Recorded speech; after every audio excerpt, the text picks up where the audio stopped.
ashtu si që aplikon për pasaport ndërkombëtare, të aplikojnë dhe për autorizimin ndërkombëtar. Ka ndonjë që duhet t'i kujtojmë ose të kemi parasysh në kategori me risk në këtë rast që mund të vim në ndihmë? Atëre ka një link që ka dhënë Bashkimi Evropian për aplikimin me autorizimin për Schengen. Dhe nga ky ligu ti bën kërkesën dhe pajisësh me dokumentin përkatës. Kështu që ligu është e njëjta gjë mund t'ia kërkosh. Normalisht duhet të plotësosh ku do shkosh, sa do qëndrosh etj.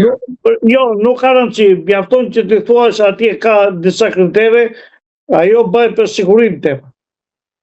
Pra nëse dje ike në Itali, po s'ike në Gjermani, ndërkohë që në Gjermani kishe probleme. Tani jeni sistem në të gjithë Europën që Tani je në sistem dhe i koduash nëse ke problemin në një shtet të Bashkimit Evropian, ti nuk të jepet kjo lloj leje. Lëvizur. Avokat, duke qenë se jemi në këtë bisedë, po përfitoj duke u pyetur edhe për dy çështje tjera që janë sensitive. Së pari, ju si gjykoni avokat këtë nismën e mbledhjes së Këshillave të Bashkuar që ndërmori kryetari i gjykatës lartë Sokol Sadushi? Tani kjo po bëhet për popullin e thjesht, për qytetarët që ju jeni çdo ditë në dyert e gjykatave të prokurorisë, që për arrestimet nga vepra nga më thjeshta deri nga më ndoshta të dyshimta që mund të gjykohen liri apo në masë shtrënguese arrest me burg, apo po bëhet për 2-3 vipa që janë i qeli nga këta të mëdhenj për t'u hapur dyert? Atëherë gjithmonë çdo lloj lëvizje që bëhet nga lart bëhet me qëllime të fshehta. E para, nuk bëhet për qëllime dashamirëse për gjithë popullin. Sepse nëse do bëhet për qëllime dashamirëse për popullin, kjo lloj lëvizje bëhet në parlament me ata 140 deputet që kemi. Pra të ndryshojë kodin e procedurës penale. Ashtu si që kemi ne atë kodin që ka filluar të ndryshohet çdo ditë nga pak. Është harnuar mëse. Pra do themi që nuk janë të mira këto lloj nismës. Këto flasin për populizëm, por brapa kanë një tërëzim dhe një hile e cila mund t'i lehtësoj një pjesë të këtyre vipave që janë brenda qelive të burgut. Avokat, kam edhe diçka tjetër, duke qenë se ju keni folur më përpara, edhe me erdhi ndërmend pyetja, në fakt tani nuk është se kisha planifikuar për shkak se kemi drejtorin e ri të policisë, edhe ju në bisedat e mëparshme që edhe ne kemi zhvilluar, kemi folur për drejtorët që kanë shkuar, që kanë ardhur me afate, me ultimatume për zbardhje çështjes të caktuara.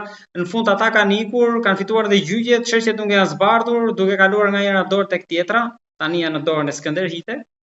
Por ju keni folur tek emisioni o detat Dumës për rastin e Vlona Matës, po dhe për Evis Martinaj. Tani, mendoni që ky drejtori i ri do çojë në hap përpara për këto histori që kanë mbetur të pazbardhura? Apo edhe ai do jetë deri për zgjedhjet edhe siç është historia që asaj s'do ta përfundojë mandatin? E s'do i shkojmë mendje për këto? Atëre, të radhë u bë një ndryshim i ri në mënyrën e mbërrimit të drejtorit përgjithshëm.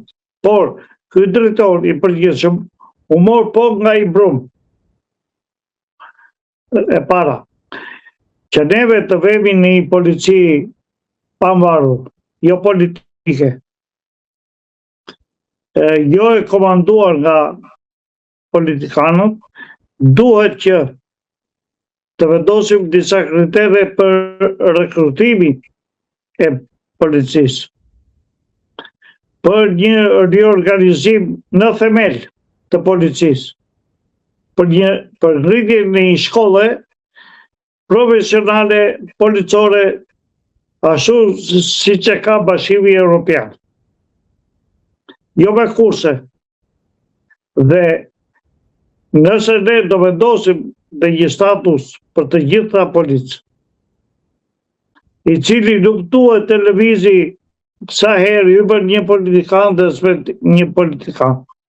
Por, të vendosim rregulla që ky drejtor policie duhet ta marrojë mandatin, sepse në të kundërt shteti ka pasojë të rënda, ka ekonomike dhe politike, ka dhe sigurie.